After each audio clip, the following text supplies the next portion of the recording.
Ayun, so isang mabilisang ikot lang. Kasi bukas ng umaga, glass coating natin or ceramic coating itong Suzuki Access natin. Para lang meron tayong before and after shots. Ikutan lang natin.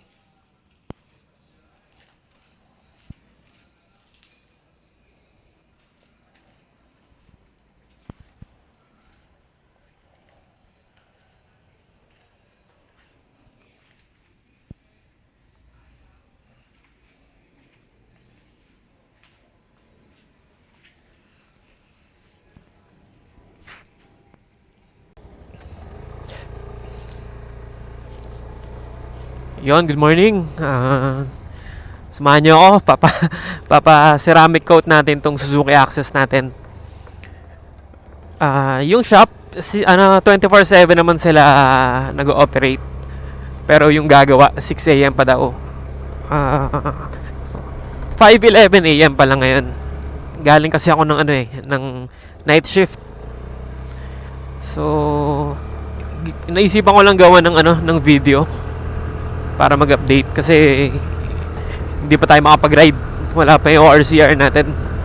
Pero hopefully next week ma-release na yung ORCR. So yun, dito lang muna sa subdivision, ikot-ikot. 100 kilometers pa lang tinakbo na ito ng access natin. So, hindi naman ako talaga nagpapa-ceramic lagi sa mga sasakyan tsaka sa mga motor ko. Gusto ko lang i-try dito. Mostly ang ginagawa ko lang is wax. Marunong naman tayo ng basic detailing like pag-decontaminate ng paint, ganyan. Tapos slight polish, then yun, wax nga. Ang gamit nating wax, Colinite 845. Legendary yung wax na yan. Medyo luma na, matagal na sa market yan, pero legendary yung wax na yan. I-check nyo yan. Para siyang sealant na din. Ang basic protection kasi wax yan. Tapos na-invento yung mga sealant. Medyo mas matibay siya sa wax. Ngayon, yung ceramic coating, yan yung uso ngayon.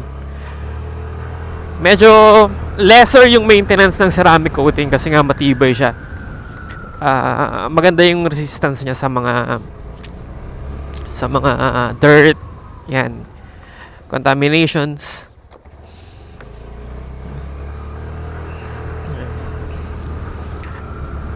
Napapansin nyo kapag kunyari nag-wax kayo ng sasakyan o motor, 'di ba? Pagkatapos nyo i-wax, ang dulas-dulas, yung ang tawag doon yung parang napaka-slick niya. Tapos yun nga, hydrophobic siya, ganyan. Pero isang hugas lang nawawala yung dulas, yung slickness. Pero hindi necessarily ibig sabihin nun wala na yung wax. Yung slickness lang, normal yun. Kahit anong wax, kahit anong gandang wax yan, mawawala yun. O kung hindi man sa unang hugas, basta after ilang hugas, mawawala yun. Depende kung gaano kaganda yung wax mo. So, para mabalik yung slickness na yun, kadalasan gumagamit ng quick detailer. Para siyang booster lang, ganyan. Booster wax na hindi ganong matibay, pero binuboost niya yung slickness ng existing wax mo. Kasi hindi naman necessarily pagka nawala na yung protection ng wax mo, yung slickness ng wax mo, wala na rin yung ino-offer niyang protection. Nandun pa yun. Yun na, nawala lang talaga yung slickness. So yun, merong quick detailer. Pwede siyang pang boost ng protection. So babalik yung slickness. Yun, ganun lang yung ginagawa ko mostly sa mga sasakyan. Tas yun nga, magta-try tayo ng ceramic coating ngayon. I'm sure naman maganda yung kalalabasan kasi reputable naman yung pagpapagawa nating shop. Dito lang banda sa amin. Ang pangalan ng shop, Marikina Car Wash Hub. Yan, Batasan branch. Dito sa May Philinvest 2. So yun, pag nagpa-ceramic, ang maintenance niyan, Syempre, proper na car shampoo, hindi pwede yung dishwashing liquid. Tapos may tama rin kasing may tama ding method yung paglilinis. So yun, i-research nyo na lang kung paano yung paglilinis, hindi naman to tutorial. Pero hindi na yata pwede yung correct me if I'm wrong. Hindi na yata pwede yung regular na quick detailer. Kailangan SiO2 infused. Meaning lang, ceramic spray wax din ang booster pag nawala na yung slickness. Ayun, shinare ko lang. Wala din naman ganong update dito sa Suzuki Access natin. Ang nailalagay ko pa lang yung bracket, top box bracket. Pinaka-custom made ko kay Sir Kurt Flores. Yung FB niya, ilalagay ko na lang sa screen.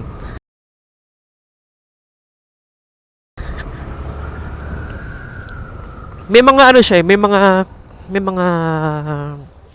may mga pagpipilian ka sa mga gawa nila.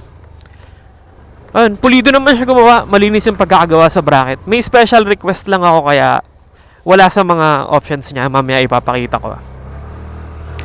Tapos yung box na in-order ko sa Moto World hindi pa dumadating sabi ko sa unang video kung ilalagay ko leather. Pero change of plans. Ang ilalagay ko lang yung GV na nakalimutan ko yung model. Basta ilalagay ko na lang din dyan.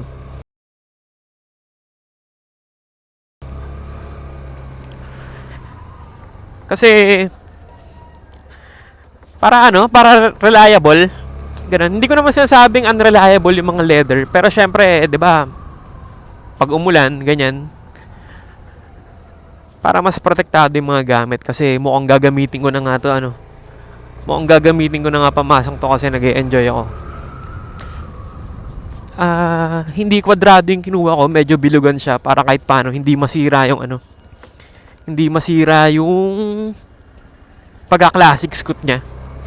Meron din ng mga nabibili sa Shopee. Pang classic talaga. Kaso generic kasi yung mga brand So lalagyan ko ng laptop syempre pagpapasok ako sa office. Mamaya kung ano mangyari sa box. So doon tayo sa branded GB. Ang gagawin ko naman yun, natatanggal pa rin para pag trip ko lagyan ng leather na bag malalagyan ko. So yun, onting ikot-ikot pa, 518 pa lang. Pwede ko naman daw dalhin kahit maaga. Lang, natripan ko lang mag-ikot-ikot. Ayun. Sarap pagmotor, lamig.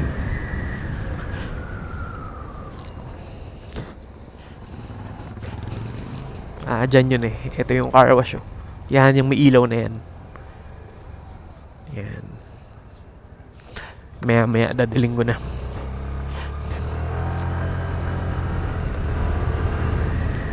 Yung pala yung bracket na yan na ipagawa ko kay Sir kay Sir Kurt. Yun, maganda nga. May maliit lang akong problema kasi parang 8 inches lang yung total length niya. Tapos yung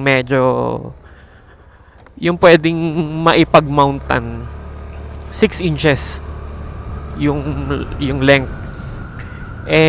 Kadalasan yung mga base plate lagpas doon sa length na yun So nag-iisip pa ako ng diskarte kung paano ko pagagawa na. Hindi kasi parang hindi appropriate pahabaan. Technically pwede, oo. Kaya nilang pahabaan. Kaso hindi siya appropriate tignan dito sa Suzuki Access pag pinahabaan ko pa yung bracket. So ang gagawin ko siguro magpapa-fabricate ako ng I don't know, flat bar, ganyan. Para lang yung nakayakap dun sa tubo ng ng bracket na doon dun lang imamount yung base plate. Tapos yung pinaka flat bar na yun, ayun nga, nakayakap dun sa may tubo. Hindi siya visible kapag hindi siya visible kapag nakakabit yung base plate.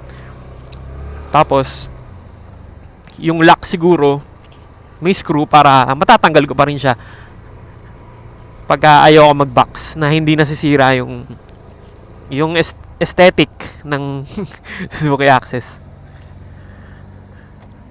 Ayan, update ko na lang kayo mamaya pagkatapos nito i-ceramic coat. Makukuha naman daw within the day.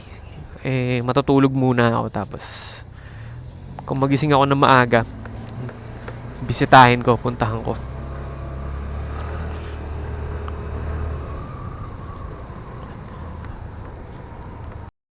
So yon, nakuha na natin yung motor natin. Actually kanina pang 2 PM tapos to. Kakagising lang natin kaya medyo late. Mag-aalas 4 na nung nakuha natin. Okay naman, happy ako sa kinalabasan. Makintab, maganda. Hindi naman sobrang drastic yung pagbabago kasi syempre new unit pa to eh. So yun, ikutan natin, check natin.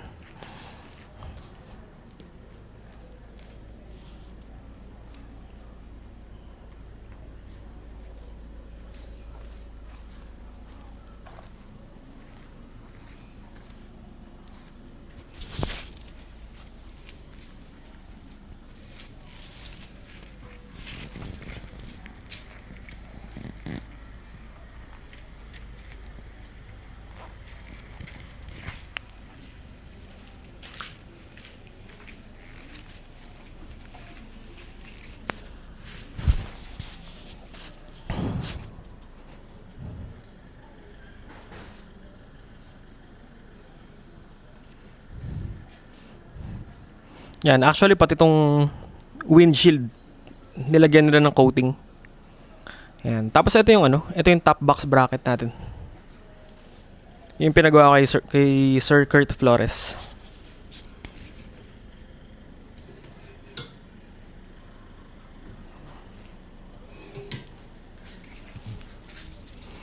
Yan. Tapos nag-email na rin yung Motoworld, yung top box natin. Check ko kung matetest fit ko mamaya, pero duda akong kasya kasi nga ito yung sinasabi ko. Ayan. Ito parang 8 inches lang. Punta dyan. Tapos 6 inches naman yung pwede mong pag-mountan. Ito. Papunta dito. Usually nga yung mga base plate lalagpas dito. So ang inisip ko, magpapagawa akong flat bar nakayakap dito sa tubo, tas nakahang dito, para kahit ikabit mo yung parang siguro dalawang ganun lang, para kahit ikabit mo yung base plate hindi siya visible. Tapos i-screw dito sa ilalim, yung naisip ko. Then pag kailangan kong tanggalin yung base plate, kunyari ayoko mag-box, ganyan parang itsura niya.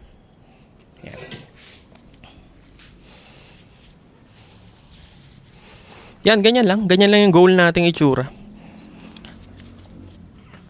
Ako kasi ayoko ng ayoko yung personal preference ko, ayoko yung masyadong maburloloy sa motor, mga kung ano-anong nilalagay. Hindi tayo fan ng ganun. Gusto natin yung maganda, tas functional lang yung mga nilalagay. Yan. ORCR na lang iniintay. Pwede natin biyahe ito.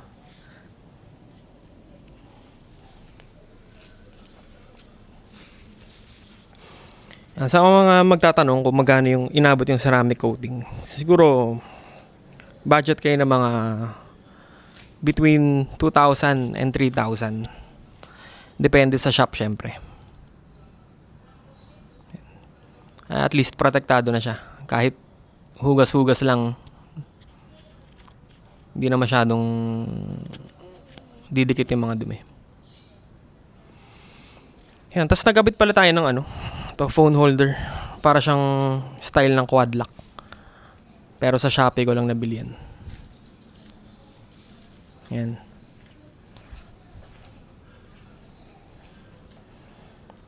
So yun, hanggang sa next update na lang.